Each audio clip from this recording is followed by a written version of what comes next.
Guys, listen, we are here today. Honestly, we are here today because we were motivated and inspired by a message from one of the most intelligent women that I've ever been around in my entire life. She is the one that preached Black life. We had an interview. I do a lot of cinematography, a lot of video. I travel all over. That's what I do. And when we asked her when we asked her for an interview, she not only came over and spoke, but she spoke 10 minutes of just pure Black woman knowledge. And it was absolutely amazing. Please give it up for her.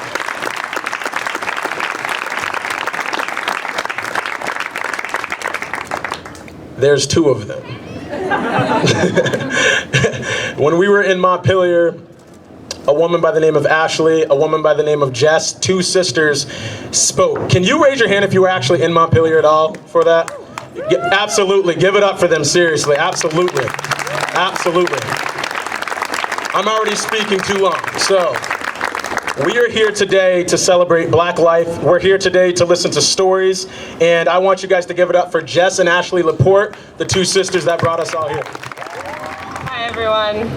Anthony said all that and then I almost ran away. My name is Jess Laporte. I grew up in Stowe, Vermont and recently returned to live here in Vermont just this past spring, crashing with my sister. And like Anthony referenced, when he asked me to share in an interview, I had told him, I'd put him off and I didn't really know what I wanted to say. But what came out was probably, honestly, the most true thing from my heart. And I really had been reflecting on how this movement is a reaction to Black death in so many cases. And I know that my people of color, my Black people in this crowd, we know that it's a fight that we fight every day. But we also see and we're feeling all this energy swell and surge around Black death, even though we're dealing with these same issues every day of our lives. And there's something really energizing about this moment. But there's also something just incredibly challenging to see this energy show up now.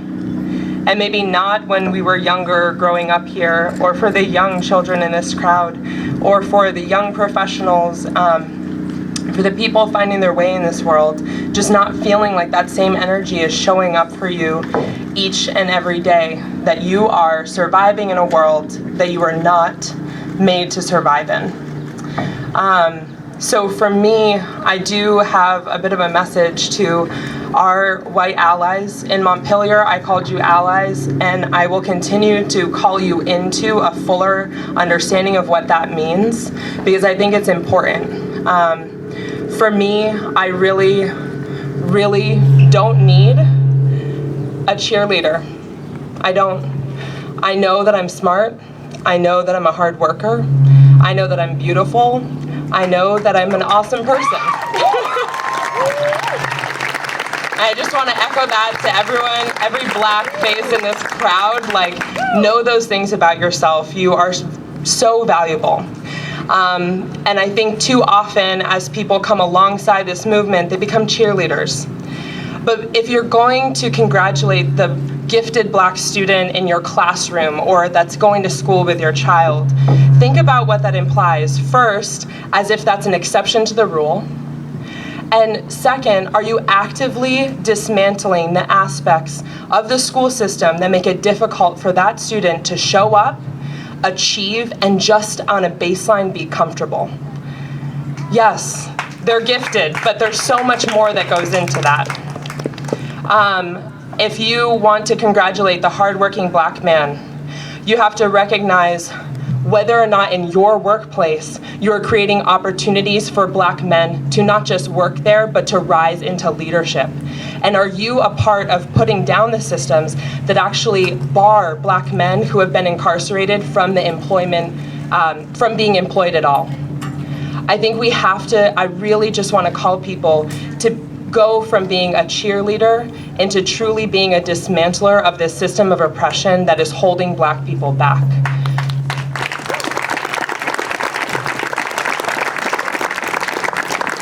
And for me, that looks like every day as a Black woman showing up and trying to be the fullest part of myself in every relationship and in work and in everything that I do. And so for me, I'm so thankful for the other Black people and people of color who are putting on these events that are helping me to connect with other people and also helping me to remember that there are other people who value my life too. So thank you. Hey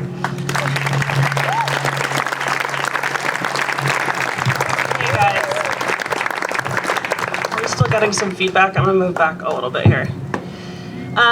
So my name's Ashley. I'm Jessica's sister, and I'm actually here today to speak directly to the Black folks in the crowd and our other folks of color. So if you're under this tent, come on out. If you're in the back, come forward. I'm gonna pause and make everyone comfortable. Come forward if you will. Make yourself seen. Yeah, come on up. There's plenty Here today to speak directly to the Black people in Vermont and to our fellow of people of color in this community. Jessica's message just now, I want you guys to really, all the white folks, pause and really take a moment to reflect on what she said. And as I talk to Black people in this next moment, as white person in the crowd, please listen quietly and please reflect on what Jessica said around, we don't need cheerleaders, we need people to be actively dismantling the system of white supremacy that's keeping Black people down. But to my Black people, to my people of color who I'm excited to talk to today, this message is for you. Growing up, Jessica and I were surrounded by white faces in our town, but also in our home. Our mother is white, her siblings are white, and we didn't grow up with our Black father in our life. We were surrounded by love, but we were lonely. The isolation that I felt as a kid was absolutely crippling, and the racism I endured was crushing.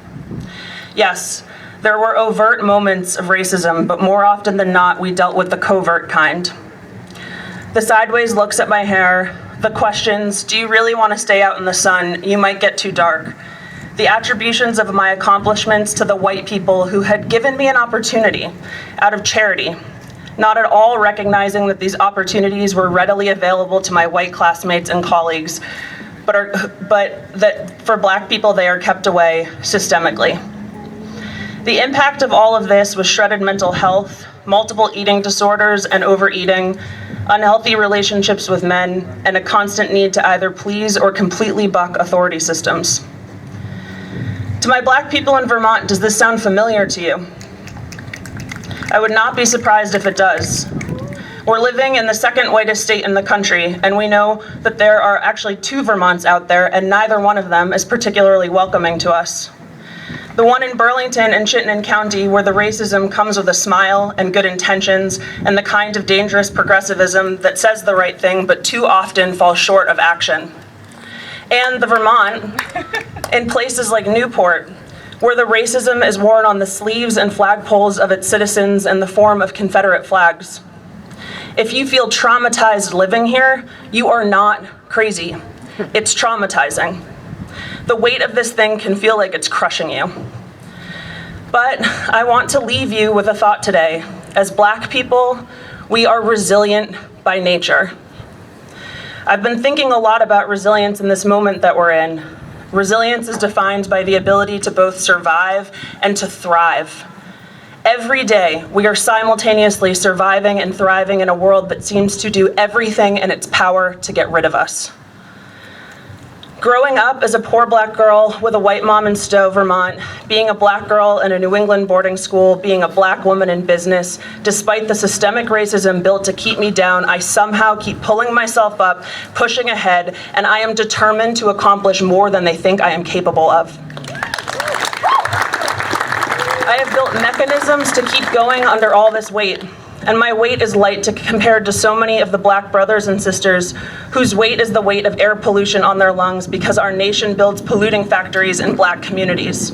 The weight of a stop and frisk on the way home from school, the weight of an officer's knee on your neck. And still, we rise from underneath the weight that this white world keeps piling on us. As Audre Lorde says in A Litany of Survival, we were never meant to survive.